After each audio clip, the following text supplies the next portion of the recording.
Hi, my name is Michael Kraft. I'm one of the coordinators of the Bluefield Arts Festival. I'm speaking with Susan Hillary today about her piece, Uncle Tim's Bridge. Welcome, Susan. Welcome. Thank you. Can you tell us a little bit about this piece? It's very interesting. It looks, I mean, when I look at the photo that I'm seeing, it comes off the page. Oh, thank you. Thank you. So it's a quite a large piece. It's 6 feet by 12 feet. And what it is I taught myself how to paint on windows in reverse when I lived in the village in the 1980s, and I was showing then. But what this is the center part of it is a photograph of a painting I did back then that's in a collection. And I incorporated that photograph, which I printed on canvas, onto the bigger canvas. And then I did another larger photograph and I incorporated that. And then I painted the whole thing out.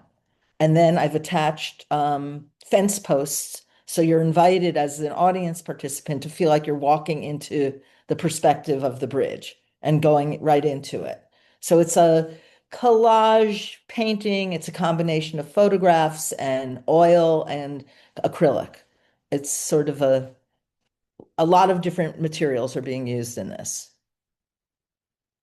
And It's it was really, inspired originally by a trip I took to Wellfleet in Cape Cod. And there's this place called Uncle Tim's Bridge. okay. That was my next question is what was the inspiration for this? So did you was it a photo that you got the idea from? Did you take a photo first or I how took the did that photo come about? first. I took the photo first, and as I was teaching myself how to paint, this was one of my first paintings, actually. And on Windows, you paint in reverse. So I painted the photo. So actually, the image is in painted backwards, and then it's flipped over, and the front of the window is the front of the painting. So, but it started from a photograph. I was there. I was in my early 20s. I was there for the summer working in the movie theater there. And during the day, one day I just ended up at this place and thought it was absolutely beautiful. So it's a bridge going over a marsh into an island, onto an island, I should say. It's gorgeous. Do you normally get your inspiration from photos or do you have you ever just gone to places and started painting I right near do, you? yeah, it's all different things. I sometimes I get ideas from my own photographs. I sometimes get the ideas from other people's photographs or from just being in nature, or just from my imagination. It's the whole range of things. I mean, I paint pretty regularly and I draw and doodle constantly. So a lot of my other work is really from doodles. I just doodle and then I really like something and then I end up making a painting out of that. And then about how long did this piece take and how long on an average does it take for you to get to work on a piece? Well, this piece was interesting. I started it at this version of this piece. I started as a performance piece during Upstate Art Weekend in 2024. And so it was an outdoor piece and I was painting it every day. So it was evolving as people were walking by and seeing it over the 5 day period. And then it took me on and off another 6 months to really complete it, 6 or 7 months to complete it. I brought it inside, I worked on it over the winter, and then it was finished for Upstate Art Weekend for 2025. So maybe it was a full year it took me to complete this piece.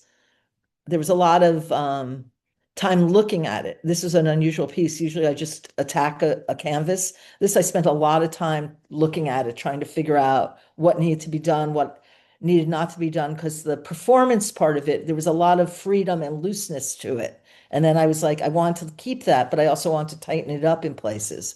So I didn't want to overpaint some of the stuff that was really just like first draft stuff that looked, I thought, exciting in a way. So I can only imagine this must be really stunning in person. I didn't even realize how how large the piece is until you just said the size of it. Um, Yeah. It's it's really stunning. Thank you. Thank you. It's a very different experience. When I look at the photograph, I'm like, I don't think anyone's going to get this because it's the feeling that you get when you're in front of it that you feel like you can literally, it's life size. You can walk right into it. And it really evolved because we that canvas was we had built it many years ago as a movable wall because I live in a carriage house and there's one giant room and there are no separations. And when my children were little, we were trying to create separation space. So we made this canvas wall that we can move around. And then it was just then we took it out and was just down in the basement. It was moldering in the bottom of the barn. And I was like, I should do something with this. And that's part of also how it evolved. It was, I didn't make the canvas for it. It was just I had the canvas. And now, do you normally work in this size, or do you work in various sizes? I work in all different sizes. I work in anything from like 3 inches to 4 inches to, all different sizes. I have a pretty big body of work, like more like 4 feet or 5 feet. That's sort of more standard. But this is a really large piece for me. I think well, then soon after this, I ended up painting a backdrop for the Fringe Festival. And that was another gigantic piece. So I think maybe I'm in a gigantic piece part time right now. But I'm still doing little things. I always am doing little works. Do you have a preference on the size that you're working in? Do you find it easier or more enjoyable in one or the other? Um, I find smaller pieces I like doing with pen and ink or watercolors, or smaller kinds of pieces with the different materials.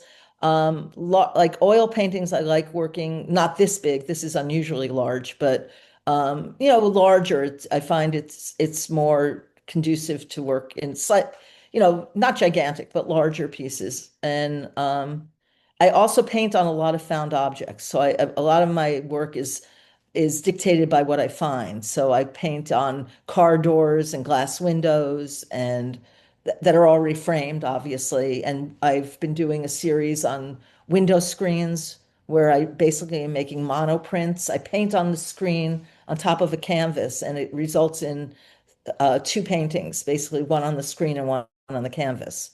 And so there are monoprints, and that is dictated by the size of the screen. And I really like painting on found objects, and there's this idea of reusing and repurposing things. Oh, There that's go my great. dogs. Fascinating, fascinating. Well, thank you very much for joining us today. Thank you. And for anybody watching, be sure to check out bluefieldartsfestival.org for all the information on our upcoming events. Thank you for joining us.